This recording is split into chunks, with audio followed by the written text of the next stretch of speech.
दो volatile liquids को अगर हम एक कंटेनर में मिक्स करते हैं तो हमें जो टोटल वेपर प्रेशर मिलता है वो हमने अपने प्रीवियस लेक्चर में देखा था। P total is equals to P1 not plus P2 not minus P1 not x2 मिलता है हमें। ठीक है, जहाँ पे P1 और P2 क्या है, पार्शियल वेपर प्रेशर्स हैं और x1 x2 मोल फ्रैक्शंस था। ठीक, तो फाइनल इक्वेशन हमें मिली थी इक्वेशन नंबर 4। यहाँ से हम बता सकते हैं कंक्लूजन हमें क्या क्या मिलता है। सबसे पहले हम अज्यूम करेंगे कि जो कंपोनेंट 1 था, ठीक, वो लेस वोलाटाइल है कंपोनेंट 2 से।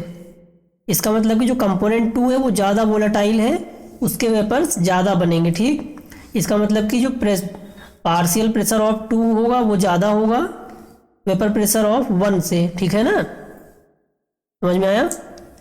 तो यहाँ से हम पहला कंक्लूजन में ये मिलता है कि जो टोटल वेपर प्रेशर होगा वो सिर्फ किसी एक कंपोनेंट के मोल फ्रैक्शन से ही रिलेटेड होता है। ठीक है, क्योंकि देखो फाइनल इक्वेशन में सिर्फ x2 है, x1 कहीं भी नहीं है। ठीक है ना, अगर हमने प्रीवियस लेक्चर में यहाँ पे देखो x1 की वैल्यू x2 के टर्म में रखी थी। ठीक है, तो हमें फाइनल x2 मिला था। अगर हम x2 की वैल्यू x1 के टर्म में रखते तो हमें यहाँ पे x1 मिलता।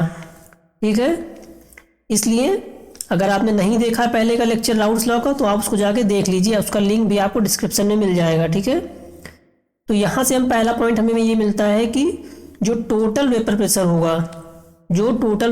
होगा बिग कंटेनर में, क्लोज कंटेनर में, लिक्विड सरफेस के ऊपर, वो सिर्फ और सिर्फ किसी एक कंपोनेंट के मोल फ्रैक्शन से ही रिलेटेड होगा, या तो x2 होगा या x1 होगा। ठीक, दूसरा पॉइंट हमें ये पता चलता है कि जो टोटल वेपर प्रेशर होगा वो वेरी करता है linearly with the mole fraction of component 2। ठीक, कैसे पता चला हमें लीनियरली होगा? अगर हम यहाँ पे लिखते हैं y is equals to mx और प्लस c, ये इक्वेशन क्या है, स्ट्रेट लाइन की इक्वेशन होती है। y is equals to mx plus c, जहाँ पे m होता है स्लोप और c होता है इंटरसेप्ट। ठीक है, तो इस ग्राफ में 3 ग्राफ्स हैं, 3 ग्राफ को मिक्स करके ये ग्राफ बनाया गया है। ठीक, इसको भी हम एक्सप्लेन करेंगे अभी। इसमें 3 अलग अलग ग्राफ्स हैं, उसको मिला के एक ग्राफ बनाया गया है। ठीक, इस डायग्राम में। उसके बाद जो थर्ड पॉइंट था वो है minimum value of P total की मिनिमम वैल्यू देखो यहाँ पे ये P1 नॉट होगी। ठीक, और मैक्सिमम वैल्यू ये P2 नॉट होगी। ठीक है ना, ये P1 नॉट और P2 नॉट क्या है, ये भी हमने पहले लेक्चर में बताया था कि ये है vapour pressure of pure liquid. जो प्योर लिक्विड है उसका वेपर प्रेशर होता है। ठीक, P1 नॉट और P2 नॉट। तो मिनिमम वैल्यू P1 नॉट होती है P टोटल की और मैक्सिमम वैल्यू P2 नॉट होती है। ठीक है, अब इस ग्राफ को हम एक्सप्लेन करेंगे कैसे इसमें 3 अलग अलग ग्राफ्स बने हुए हैं। ठीक है ना, तो देखो यहाँ पे सबसे पहला इक्वेशन था हमारा P1 is equals to P1 not और x1 था, ये पहला इक्वेशन था। दूसरा इक्वेशन है P2 is equals to P2 not और x2। ठीक, पहले हम इन दोनों को एक्सप्लेन करेंगे। तो देखो अगर हमें ग्राफ बनाना है इक्वेशन नंबर 1 का, ठीक, तो क्लास 10 में हमने पढ़ा था y is equals to 2x। इसका ग्राफ कैसे बनता था, हम पहले टेबल बनाते थे एक, फिर यहाँ पे x की वैल्यू रखते थे, फिर y की वैल्यू कुछ आती थी उसको लिखते थे। ठीक, अगर हम x की वैल्यू यहाँ पे 0 लिखते हैं तो y की वैल्यू क्या आएगी, 0। x की वैल्यू 1 रखेंगे तो y की वैल्यू क्या आएगी, 2 आएगी। तो इसको हम ग्राफ बनाते थे इस तरह से। ठीक, ये 1 2 1 2 3 1 2 3, तो x की वैल्यू और y की वैल्यू रखते थे। x की वैल्यू 0 0, तो एक पॉइंट ये हो गया। फिर x की वैल्यू 1 है, यहाँ पे 1, तो y की वैल्यू 2, इसका मतलब दूसरा पॉइंट यहाँ पे है। तो हम इस तरह से ग्राफ बनाते थे 10th में। ठीक है ना, तो सेम हमें यहाँ पे भी यही करना है। ठीक, हम यहाँ पे x1 की वैल्यू पुट करेंगे 0, x1 की वैल्यू हमने यहाँ पे रखा 0, तो P1 की वैल्यू क्या मिलेगी हमें, P1 की वैल्यू भी 0 मिलेगी। ठीक, की वैल्यू हम 1 रखेंगे तो P1 की वैल्यू भी हमें P1 नॉट मिलेगी। ठीक, तो हमारा जो पहला ग्राफ होगा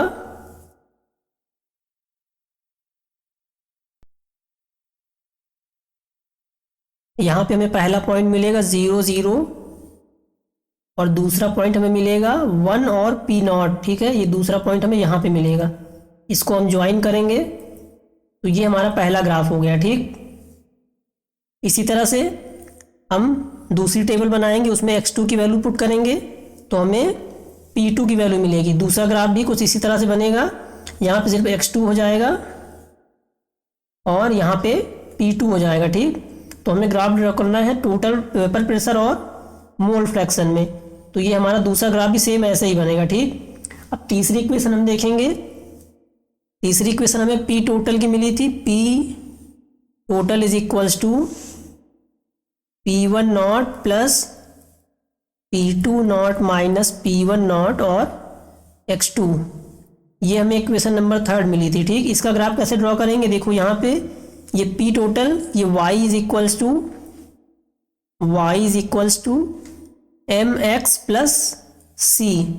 ये m पूरा यहाँ पे ये स्लोप है, P1 नॉट इंटरसेप्ट है और ये x2 ये हमारा x की वैल्यू, ये P टोटल y। तो इसका ग्राफ देखो ड्रॉ करने के लिए यहाँ पे P टोटल लेंगे हम y पे एक्सिस पे और x एक्सिस पे x2 की वैल्यू लेंगे। ठीक, x2 यहाँ पे होगा और यहाँ पे होगा P टोटल। ठीक, इसका ग्राफ कैसे ड्रॉ होगा, देखो यहाँ पे हम एक टेबल बनाते हैं पहले। ठीक है, यहाँ पे हम x की वैल्यू पुट करेंगे तो y की हमें कुछ वैल्यू मिलेगी। ठीक, हमारा x2 और P टोटल है तो हम यहाँ पे x2 और P टोटल लिखते हैं। ठीक, x2 और P टोटल, सबसे पहले हमने x2 की वैल्यू 0 सब्स्टिट्यूट किया। ठीक, तो P टोटल क्या मिलेगा, ये तो पूरा 0 हो जाएगा तो P1 नॉट मिलेगा P टोटल। ठीक, फिर हम x2 की वैल्यू 1 रखते हैं तो P टोटल क्या मिलेगा, P1 not plus P2 not minus P1 not मिलेगा। ठीक, इसको हम पहले यहाँ पे लिख के सॉल्व करके दिखा देते हैं आपको। देखो क्या मिलेगा, हम अगर रखते हैं यहाँ पे x2 की वैल्यू 1 तो यहाँ पे हमें मिलेगा P total is equals to P1 not plus P2 not minus P1 not.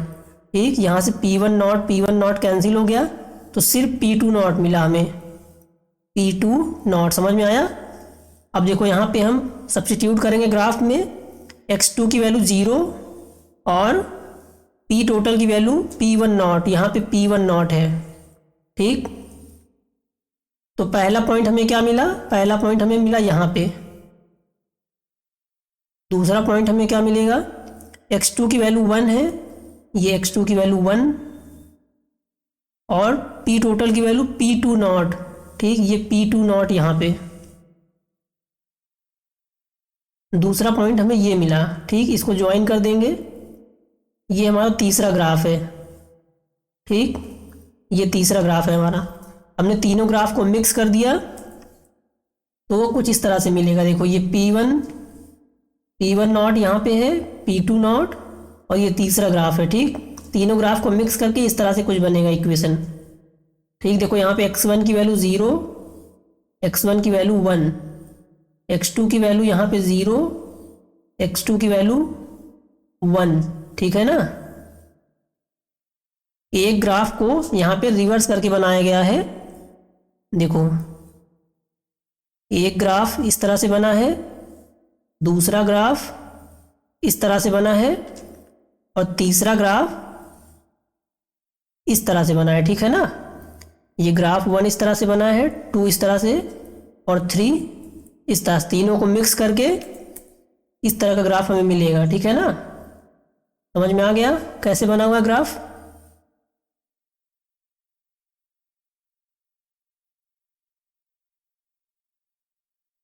इसके बाद देखो अब हमने दो वोलेटाइल लिक्विड्स को एक क्लोज्ड कंटेनर में मिक्स कर दिया, ठीक। तो उसके कुछ वेपर्स बनेंगे, उसका वेपर प्रेशर होगा। अब हमें बताना है कि जो वेपर्स हैं उसका कंपोजिशन कैसे फाइंड करेंगे, ठीक। हमने बीकर में दो वोलेटाइल लिक्विड्स लिए हैं। वोलेटाइल लिक्विड्स क्या होते हैं, जो ईजिली इवेपोरेट हो जाते हैं रूम टेम्परेचर पे, ठीक है ना। तो उनका कंपोजिशन हम कैसे बताएंगे, तो y1 और y2 mole fraction of component 1 और 2 के हैं, ठीक, वेपर फेज में। तो डाल्टन लॉ से हम लिख सकते हैं P1 is equals to mole fraction of first, उसका मोल फ्रैक्शन क्या है y1, और टोटल प्रेशर है P टोटल, ठीक है। तो यहाँ से हम कंपोजिशन y1 फाइंड कर सकते हैं, ठीक है। कंपोजिशन y1, ठीक है ना। y1 क्या है, मोल फ्रैक्शन फर्स्ट कंपोनेंट का। इसी तरह हम दूसरे कंपोनेंट P2 का भी mole fraction y2 P total, ठीक। इन दोनों इक्वेशन से हमें कंपोजिशन y1 और y2 मिल जाएगा। समझ में आ गया। तो इन जनरल हम लिख सकते हैं, इन जनरल लिख सकते हैं Pi is equals to yi और P टोटल, ठीक है ना। जहाँ पे i की वैल्यू 1 2 3 हम पुट करते जाएंगे तो उस कंपोनेंट का हमें कंपोजिशन मिल जाएगा, ठीक है। ये Pi क्या है, पार्शियल प्रेशर कंपोनेंट का, y mole fraction, P total total vapour pressure. समझ में आया।